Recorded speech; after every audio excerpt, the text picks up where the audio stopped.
وبرقائق السمبوسة المقرمش من سمبوستنا راح نعمل حشوة دجاج مميزة. في قدر على النار حطيت شوية زيت وراح أضيف البصل، أضيف الثوم المهروس، الدجاج المسلوق، الجزر المبشور، البهارات والملح والصويا المالحة ومرق الدجاج.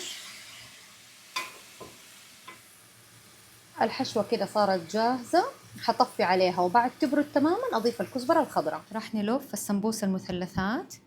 هنا عندي الرقائق، راح آخذ شريحة سهلة اللف، شوفوا كيف مرة خفيفة، واضح لكم تجنن، وتجي مقصوصة خلاص ما يحتاج تقصوا في الأخير.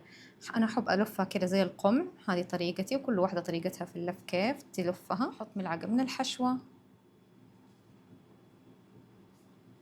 وخلاص.